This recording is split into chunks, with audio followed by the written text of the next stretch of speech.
اعوذ باللہ من الشیطان الرجیم بسم اللہ الرحمن الرحیم۔ سورہ رعد کی دو آیتیں پڑھ رہا ہوں، آیت نمبر 28، آیت نمبر 29۔ الذین آمنوا وتطمئن قلوبهم بذکر اللہ، وہ لوگ جو ایمان لائے اور جن کے دل اللہ کی یاد سے مطمئن ہوتے ہیں۔ الا بذکر اللہ تطمئن القلوب، سن لو اللہ کی یاد ہی سے دلوں کو اطمینان حاصل ہوتا ہے۔ الذین آمنوا وعملوا الصالحات طوبی لہم وحسن مآب، جو لوگ ایمان لائے اور جنہوں نے اچھے کام کیے ان کے لیے خوشخبری ہے اور اچھا ٹھکانہ ہے۔ اللہ کے ذکر سے مراد عبادت ہے، تلاوت قرآن، نوافل اور دعا اور مناجات ہے، جو اہل ایمان کے دلوں کی خوراک ہے، یا اس کے احکام اور فرامین کی اطاعت اور بجا آوری ہے، جس کے بغیر اہل ایمان اور تقوی بے قرار رہتے ہیں، جس کے بغیر اہل ایمان و تقوی بے قرار رہتے ہیں۔ اور یہ جو لفظ آیا ہے طوبہ، آج کل لوگ طوبہ نام بھی رکھتے ہیں، فیکٹری کا نام طوبہ رکھ دیا، بیٹی کا نام طوبہ رکھ دیا، کسی دکان کا نام طوبہ رکھ دیا۔ تو طوبہ کے کیا معنی ہے وہ سن لیجئے۔ طوبہ کے مختلف معنی بیان کیے گئے ہیں۔ نمبر 1 مثلا خیر، نمبر 2 مثلا حسنہ، نمبر 3 کرامت، نمبر 4 رشک، جنت میں مخصوص درخت یا مخصوص مقام وغیرہ۔ مفہوم سب کا ایک ہی ہے، یعنی جنت میں اچھا مقام اور اس کی نعمتیں اور لذتیں۔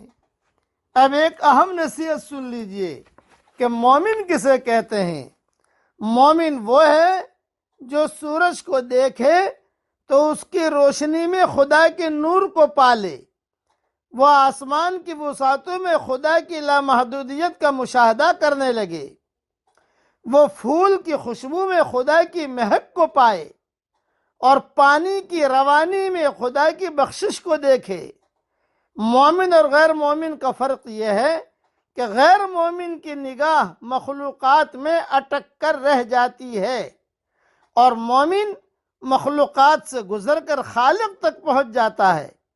غیر مومن مخلوقات کے حسن کو خود مخلوقات کا حسن سمجھ کر انہی میں محو ہو جاتا ہے۔ مومن مخلوقات کے حسن میں خالق کا حسن دیکھتا ہے اور اپنے آپ کو خالق کے آگے ڈال دیتا ہے۔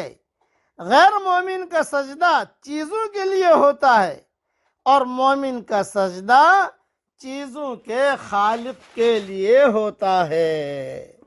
یہ بہت اہم بات میں نے عرض کر دی۔ اس دنیا میں کامیابی صرف اس شخص کے لیے ہے جو خدا کے منصوبے کو مانے اور اس کے مطابق اپنی زندگی کو ڈھال لے۔ کیوں کہ دنیا کی تخلیق کرنے والا خدا ہے، نہ کہ کوئی انسان۔ اس لیے اللہ جل جلالہ عم نوالہ کی بڑائیوں کو بولنا، احکامات کو پورا کرنا اور اپنے ایمان کو تازہ کرتے رہنا۔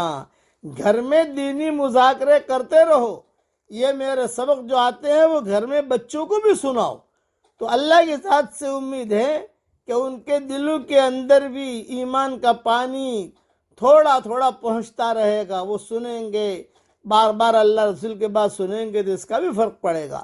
اب پڑھ لیجئے میرے ساتھ، سبحان اللہ و بحمدہ، سبحان اللہ العظیم۔ اللہ تعالی ہم سب سے راضی ہو جائے اور ہر فرد امت کی اجتماعی اور انفرادی پریشانیوں کو اللہ تعالیٰ دور فرمائے۔ اور اے اللہ جو مجھے اپنی دعاؤں میں یاد رکھے، میری ساری دعاؤں میں ان کا پورا پورا حصہ نصیب فرما، اور اپنے فضل و کرم سے ہماری دعاؤں کو قبول فرما۔